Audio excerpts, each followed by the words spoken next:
A gente quer continuar junto? A gente tem uma história legal que justifique a gente tentar? E aí cada um botar na mesa. Se compromete com pequenas mudanças. E quando a gente tá viciado nessa paixão, quais que são os sinais, assim, de ver que, putz, já tô no terceiro casamento, que durou 2 a 3 anos? Mas geralmente é o viciado na paixão, né? Porque ele vai pra descoberta, ele vai pra decepção, ele muda. Ele só muda de parceiro ou parceira, mas na realidade o funcionamento dele é o mesmo. É como se fosse uma criança que, tipo assim, não tô conseguindo jogar meu joguinho, Vou trocar eu o perdi, jogo. não, então eu vou sair dessa turminha, eu vou para outra. Entendi. Primeiro tem que saber o que quer, né? Porque, por exemplo, tem muita gente boa, mas que não nasceu pro casamento. Olha, e como é que é isso? Por exemplo, tem gente, homens, eu tive pacientes homens que eu dizia, você nasceu para não casar. Porque vivia pra, tipo assim, não, eu quero 3, eu quero não sei o que lá. Só não case. Não tem o menor problema. E nem prometa a ninguém que você vai casar. Porque você só vai conseguir mágoa, rancor, ex-mulher com raiva, várias pensões, só vai enrolar a vida. Filho traumatizado. Uhum. Entendi. Hoje em dia, se a gente for parar pra pensar, se um casal tá na fase 4, assim, na fase 3, que tá muito ruim. 3 é aquela da decepção. Da decepção.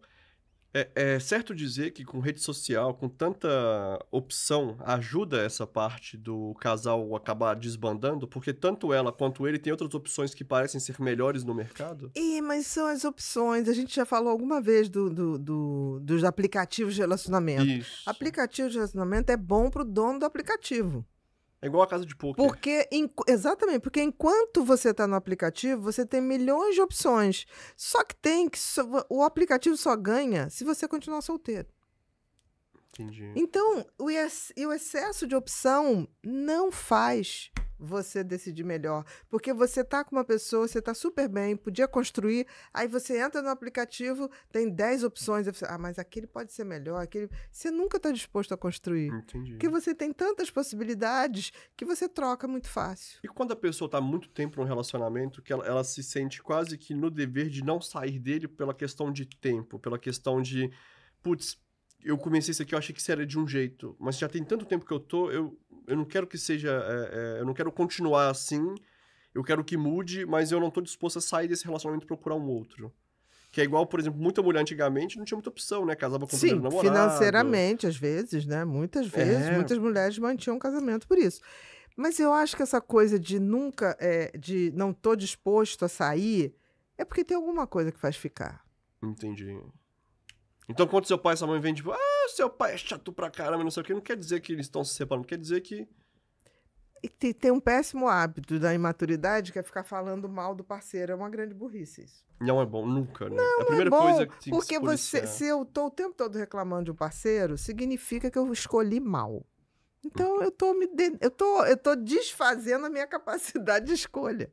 Entendi. Tá falando mal de você mesmo. É igual quando você fica falando do outro, né? Igual fofoca, a mesma coisa. Exatamente. Diz muito mais sobre quem tá falando do que Não quem é tá falado. afim ali, tá um ambiente ruim, ou você muda aquele ambiente ou você se retira. Agora, fica que nem ficar falando mal.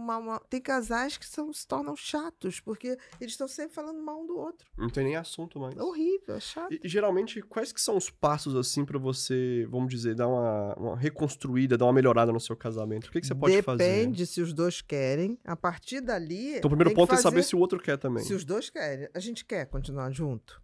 Vale a pena? A gente tem uma história legal que justifique a gente tentar? E aí, cada um botar na mesa. O que você acha que eu posso melhorar? E aí, não vai melhorar tudo de uma vez. Se compromete com pequenas mudanças. Entendi. Não é porque tem gente que fala assim, eu vou ter que fazer isso tudo. Não. Começa, olha, eu te prometo que nos próximos 3 meses eu vou deixar de falar mal da relação. Entendi. Depois, mais 3 meses, eu vou começar, todas as vezes que eu sentir que eu gosto de você, eu vou mandar uma mensagem. Mesmo que seja desconectar de tudo. Porque várias vezes eu penso em você, mas não falo. Então, assim, são pequenas coisas. Que legal. Você não faz um orçamento financeiro para administrar a sua casa? você também tem que ter um orçamento. orçamento, Um planejamento para o seu relacionamento. Por que não? Por que não deixar uma mensagem bonitinha? Por que eventualmente não servir uma água ou servir um café? Isso faz diferença. Entendi. Que Amor legal, é construção. Né? Isso é bacana que você fala, né? É questão de servir. E, se não me engano, tem até um livro que são as 5 formas de amar. Ah, sim. Sim, que um é a forma de servir, a outra é a forma sinestésica, de carinho. Tem também, tem isso. E é importante a gente identificar a nossa forma de amar e a forma do outro para fazer as coisas. Com certeza, porque se o outro gosta por exemplo, de ganhar um presente, não é que você só vai manifestar isso, mas saber que o dia de aniversário de casamento, o dia de aniversário de namoro, dá alguma coisinha pro outro é importante, por que não fazer? Entendi. Que não precisa nada, ser né? um super presente, às vezes é uma lembrancinha. Só pra falar, opa, te vi. Igual, é um cuidado. Quando a gente vê aqui, né, dessas 5 linguagens do amor, palavras de afirmação, tempo de qualidade, ato de serviço, contato físico e presentes. Como que a gente pode identificar, assim, qual que o outro gosta mais? Aí, meu amor, você vai ter que observar. Aí é observando. Aí é trabalho. Você não tem que observar qual é o teu funcionário melhor para falar, qual é o melhor para executar. O amor também é assim. Entendi. Porque a gente faz isso tem no que trabalho. Se esforçar, né? Não tem jeito de achar não que vai ser tudo sempre... se esforçar no sistema de... Digo ser ruim, mas é um esforço que tipo, você tem que reparar. É ter um olhar. É um cuidado. É um cuidado. Entendi. Então, amar é cuidar. O Isami Tiba tinha um livro que é Quem Ama Cuida, né? É isso. O amor é cuidado. Entendi. E quem ama se compromete com esse cuidado. Ah lá, ó, palavras de afirmação, dizer eu te amo. Tem parceiros que necessitam disso.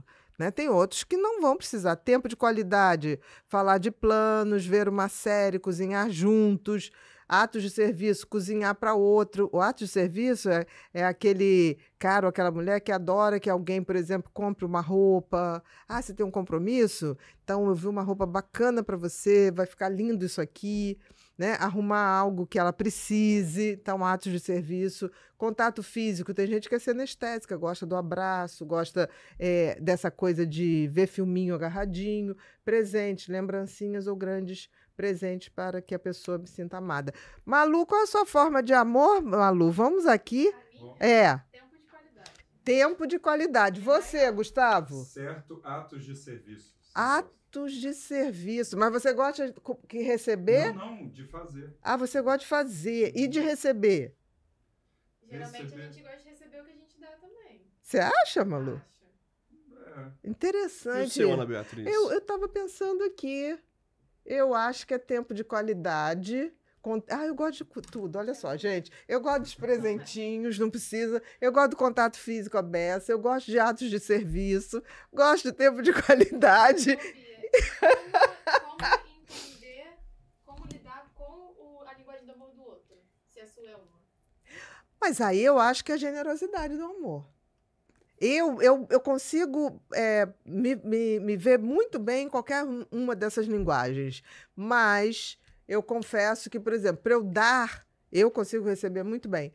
Eu gosto muito do palavras de afirmação, eu dou numa boa. Você é a autora e escritora, é muito fácil, palavra, Não, mas eu não sou autora desse livro, não. Pode pular aí. Não pode. Você escreve muito bem, aí tá roubando. Não estou roubando, mas eu acho assim, isso aqui, presentes, eu sou filha de um casal que está com mais de 65 anos juntos e sempre meu pai e minha mãe trocaram presente de mês de namoro, 65 anos, Dia dos Namorados e de ano de casamento. Sempre. Assim, não me lembro de uma data que foi perdida. E meu pai sempre deu pra gente, pra mim e pra minha irmã, presente no Dia das Crianças, que pra ele era o Dia dos Filhos. Caramba. Sempre. Então, isso aqui na minha família é uma linguagem de amor que a gente aprendeu e que a gente passa adiante. É interessante isso. Então a gente tá falando que o seu pai deu mais de 195 presentes só dessas 3 datas durante... Nossa, é muito muito mais. Porque ele faz... 3 por ano. Não, 3 por ano, não.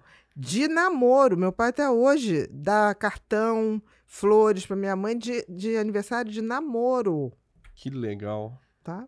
Então, seria certo dizer que os homens antigamente eram mais cavalheiros? Não sei, acho que não. Acho que é dele. E acho que ela soube receber também. Porque não adianta Na verdade, um não homem vamos colocar querer seu pai, dar não, que presente. ele não é... Ele Vem não... cá, mas não Vai. adianta um homem querer dar. Vamos supor, você tem um homem que tem toda essa coisa de dar o presente. E tem mulheres que você já viu mulheres que recebem presente? Ah, tá bom, pra que você me deu isso? Ah, eu já vi. Horrível Já isso. vi. Sabe? Uma coisa assim, eu não quero receber.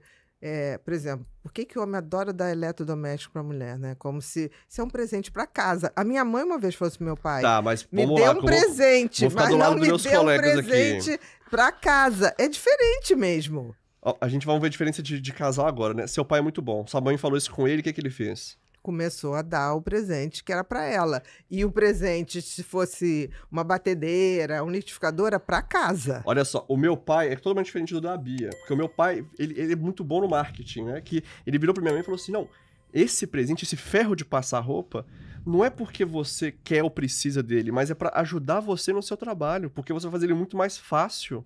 Aí eu falei assim, ô mãe, não engole isso É pra não. casa. Isso é pra casa, pode Porque pedir uma todo- coisinha pra você aí.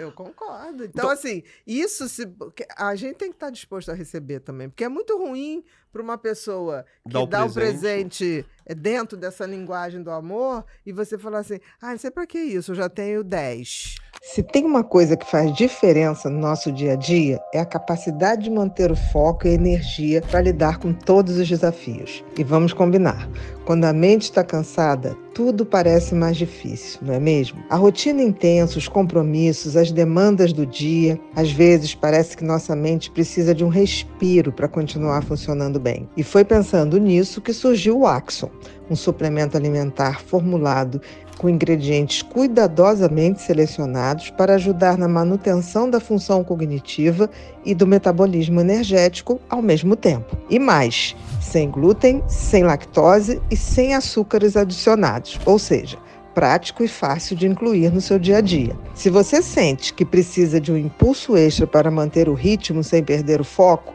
Axon pode ser uma ótima opção para complementar a sua rotina. Agora anota aí. Pod People 15. Você digita no carrinho e o desconto entra na hora. E o link também direto que está aqui na descrição desse episódio.